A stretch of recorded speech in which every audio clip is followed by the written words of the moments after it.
আমার দিদা মারা গেছে আর সবাইকে যেতে হবে শ্মশানে। আমিও দেরি না করে ঝটাপট রেডি হয়ে চলে গেলাম শ্মশানে। ওরে শালা ম্যাগি রে ম্যাগি, তোর মতো এক পিসও বাপের জন্য আমি দেখিনি, তোর মতো এক পিস ম্যাগিকে আমি বাপের জন্য দেখিনি, বুঝতে পারলি? যে দিদিমা মরে গেছে বা যে কোনো কেউ মরে গেলে শ্মশানে যেতে ড্রেস আপ পরে মানে বিশ্ব সুন্দর হয়ে, কারণ ওখানে তো ছেলে ফেলে থাকবে, একটু লাইন ফাইন যদি মারে বা তুই যদি লাইন মারতে পারিস, তাই না? মানে তোদের মতো ম্যাগির কাছ থেকে শিখতে হবে যে নতুন নতুন ভিডিও কী করে বানানো যায়, বুঝতে পারলি? আমি ভেবেই পাচ্ছিলাম না কোন ড্রেসটা পরবো, তারপরে আমি ভাবলাম যে আমার তো একটা সুন্দর ড্রেস আছে আর সেই জন্যই ম্যাগির মতো ড্রেস আপ পরে শ্মশানে চলে গেল দিদিমাকে পোড়াতে, মানে ওখানে বিশ্ব সুন্দরগিরি দেখাতে গেছে, দিদিমাকে পোড়াতে গিয়ে একটু ব্লগ বানাচ্ছে। মানে এইসব ম্যাগির ধারাই তো এইসব সম্ভব, তাই না ভাই? কমেন্ট করে জানাও। এদিকে আমি মেকআপ করতে করতে দেখো মেকআপটা কি হয়ে গেছে, কারণ আমার এত টেনশন এত কষ্ট হচ্ছে আমার দিদার জন্য। চুপ কর শালা আবাল নির্বোধ বুদাই কনেকারের, মানে ওর টেনশন ভাই এত পরিমাণে হচ্ছে যে মেকআপগুলো ভাই করার সময় ভাই ডিস্টার্ব হচ্ছে। কি দুঃখ লাগছে ভাই তোর, মানে ভীষণ দুঃখ, মানে এত দুঃখ যে মেকআপ করে যেতে হচ্ছে, ড্রেস আপ চেঞ্জ করে যেতে হচ্ছে, মানে তোর সেটা ভাঙা আর কি দুঃখ, তোর সেটা ভাঙা দুঃখ দিদিমা মরে গেছে সেই জন্য, না? বলেন কি?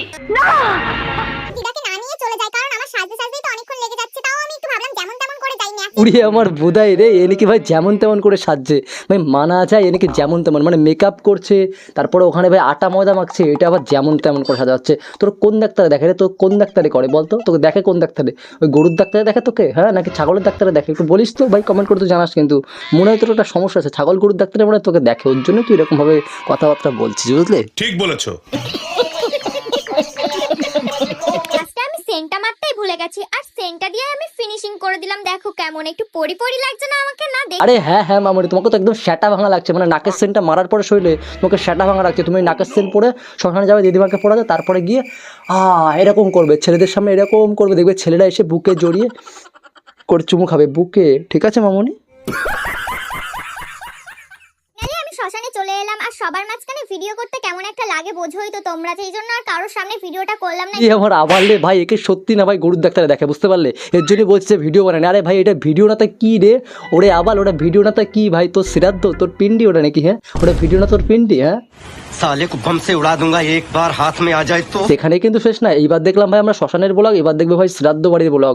আর যে ম্যাগিকে দেখবো আমরা এখন হচ্ছে সেই ম্যাগি অন্য একটা মেয়েকেই বলে ম্যাগি, মানে নিজে ম্যাগি হয়ে অন্য একটা মেয়েকে বলে ম্যাগি। তো চলো তাকে একটু ধুয়ে নিই, যে কিনা ভাই অ্যামেজিং রিদের সাথে, মানে রিদের সাথে ভালোই একটা কন্ট্রোভার্সি হচ্ছিল, যে ভিডিওটা আমি একটু লেটে দিলাম যদিও।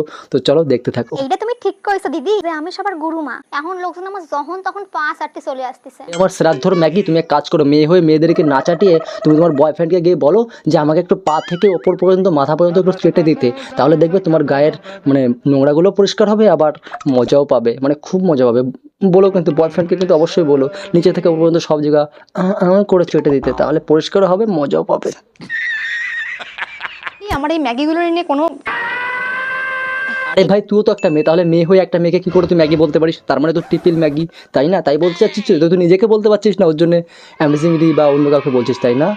হ্যাঁ নাও তো এবার আমি আসলাম। আর হ্যাঁ তোরে করছি, মা বাবার একটু খোঁজ করিস।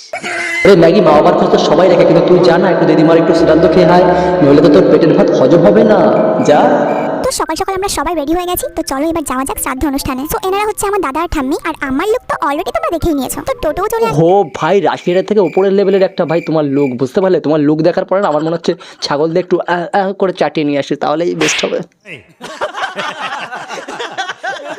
আমি কিন্তু বলেইছিলাম যে আমাদের বংশের একজন মারা গেছেন আর আমাদের গুরুদশা চলছে, তো সেই বাড়িতেই আজকে শ্রাদ্ধ অনুষ্ঠান। যেহেতু আমাদের আচ্ছা ভাই সবই ঠিক আছে, তুই শ্রাদ্ধ বাড়িতে যাবি, শ্রাদ্ধ বাড়িতে খাবি, সবই ঠিক আছে, কিন্তু বলার সময় ও ও এরকম পাচার ভাব কেন করছিস রে ভাই? তোর পোঁয়ায় কি ভাই অশ্ববস্য হয়েছে নাকি? আমার তো মনে হচ্ছে তোর পোঁয়ায় অশ্ব হয়েছে ভাই, নিঘাত পোঁয়ায় অশ্ব হয়েছে, ওই জন্যই এরকম করতেছিস। সকাল সকাল আমাদের বাড়ি ফিরে একটু প্রিপারেশন তো করতেই হবে গাইস। তো খাওয়া দাওয়া করে সবাইকে বলে আমরা বেরিয়ে পড়লাম। কাকা ভাই তোর খাওয়া দাওয়া হয়ে গেল আর আমার ভিডিও কমপ্লিট হয়ে গেল, আশা করি তোর সব কিছু হজম হবে, বুঝতে পারলি? আর যদি হজম না হয় টেনে একটা চরমটা, বুঝলি? তাহলে পুরোপুরিভাবে কমপ্লিট হবে, হজম হয়ে যাবে। সো হেই গাইস, আজকের ভিডিওটা এতটুকু। এর মধ্যে সবচেয়ে কোন পার্টটা বেস্ট লাগলো? আর আজকের টাইটেল হতে চলেছে কি জানো? আজকের টাইটেল হতে চলেছে শ্রাদ্ধ বাড়ি ব্লগ ভার্সেস শ্মশানের ব্লগ। তো চলো দেখা হচ্ছে পরে একটা নেক্সট ভিডিওতে। আর এর ভিতর কোন পার্টটা সবচেয়ে বেস্ট লাগলো এটা অবশ্যই কমেন্ট করে জানিও।